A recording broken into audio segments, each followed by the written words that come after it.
Salam cerdas.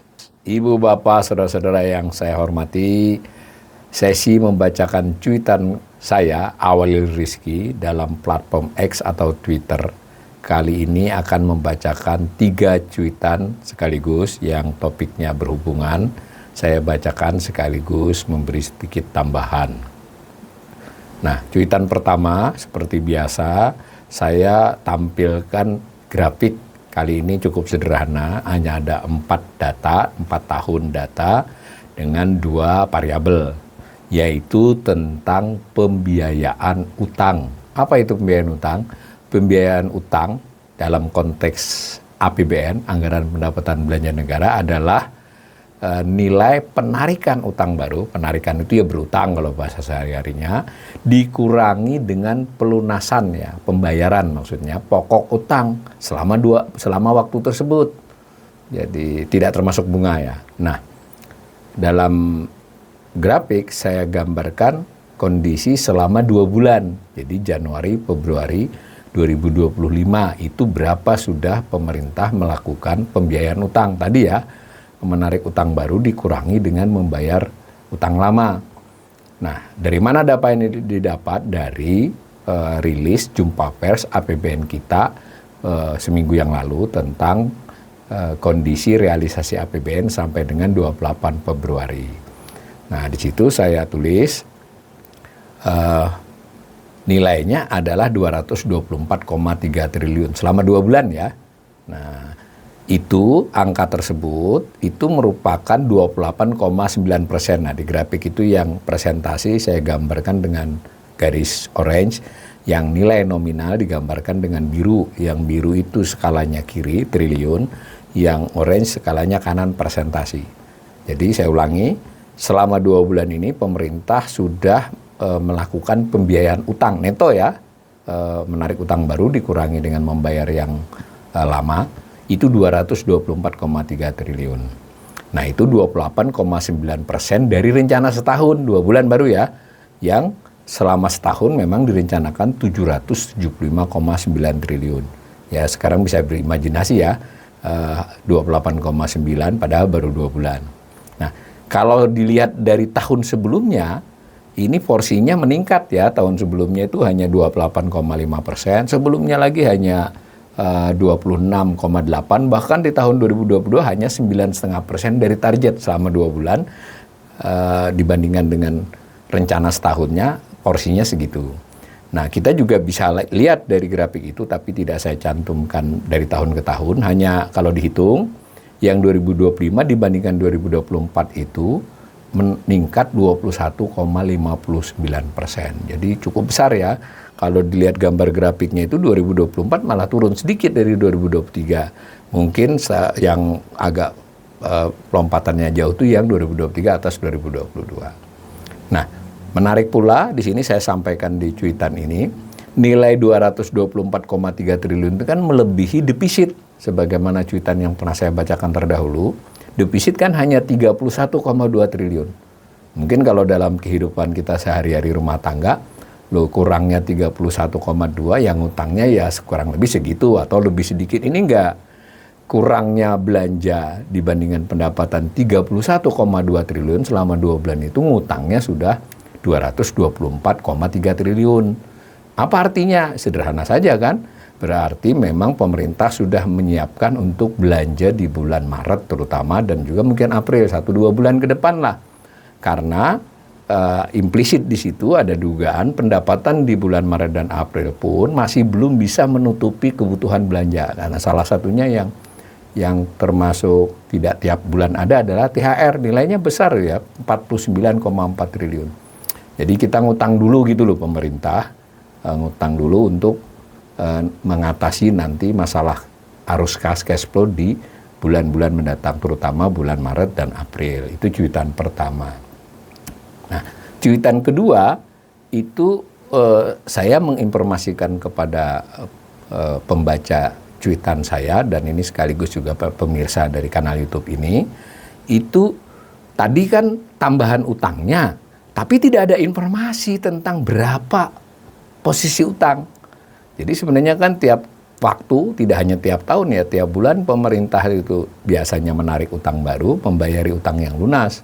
Nah, mestinya kan ada informasi tentang lalu posisi pada akhir bulan itu berapa.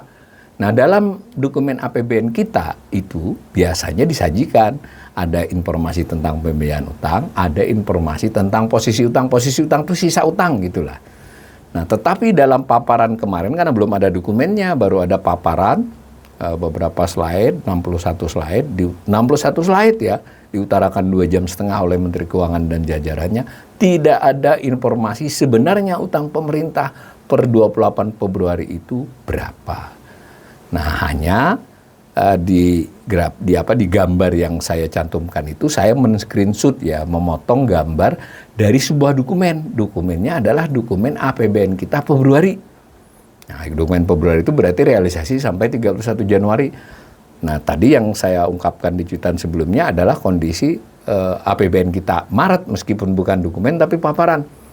Nah, ternyata yang edisi Februari ini sempat tayang kurang lebih 10 jam di laman Kementerian Keuangan, di take down sampai sekarang belum dikembalikan. Ya, tapi saya sudah mengunduh dan saya screenshot. Jadi ini ternyata di situ posisi utang per 31 Januari itu 8.909,13 triliun. 28 Februari berapa? Belum ditayang. Dan yang lebih penting, posisi 31 Desember pun belum ada. Ini kan Januari lompat ya. Kenapa Desember belum ada? Karena pada waktu APBN kita edisi Januari, itu paparannya juga tidak menyebut soal posisi utang. Dokumennya belum tayang. Malah sempat tayang yang edisi Februari. Yang Maret itu hanya paparan, tidak ada edisi dokumennya. Jadi kita baru dapat info tentang posisi per 31 Januari 2025 8.903,13 triliun. Itu saya screenshotkan, di situ ada info posisinya, lalu yang berbentuk surat berharga negaranya ada info juga, lalu yang berbentuk pinjaman ada juga, yang dari SPN itu apa saja rinciannya, yang pinjaman apa saja rinciannya. Tapi sayangnya dokumen ini mungkin Ibu Bapak Saudara tidak bisa lagi, sementara belum bisa melihat di laman Kementerian Keuangan. Kita tidak tahu apakah dirubah dulu baru tayang lagi, apakah ini. Ya, saya berdasarkan ini saja dulu. Itu cuitan yang kedua. Kemudian cuitan ketiga, nah meskipun tidak ada informasi tentang posisi utang per 28 Februari, saya kan sudah punya info nih, pemirsa juga punya info dari paparan yang minggu lalu, paparan ya, bukan dokumen ya, itu dikatakan pembiayaan utang 224,3 triliun seperti cuitan saya yang pertama yang saya baca tadi. Artinya kalau bahasa populernya itu tambahan utangnya segitu, tambahan bersih ya, karena nambah dikurangi dengan yang dilunasi. Jadi secara neto, secara bersih bertambah 224,3. Nah, masalahnya 224,3 itu termasuk pembiayaan bulan Januari itu Januari dan Februari. Nah, di dokumen yang di take down tadi kan ada informasi bahwa pembiayaan utangnya itu kurang lebih 353,5 triliun. Maka saya hitung dong, bisa kan? 224,3 triliun dikurangi 153, berapa tadi? Kurang lebih 4 ya triliun. Maka berarti selisih sebulan, berarti selama bulan Februari saja kan 70,94 triliun. Dari 31 Januari, maka saya bisa dong menghitung. Tadi posisi Januari 8.980,07 triliun, maka di Februari tambah 70,94 ya, bukan ditambah 224, karena 224 itu sudah termasuk bulan Januari.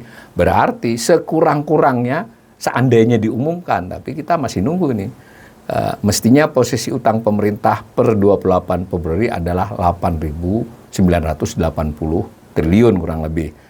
Nah, tetapi selain karena pembiayaan utang, posisi utang tuh kadang naik dan turun akibat apa coba?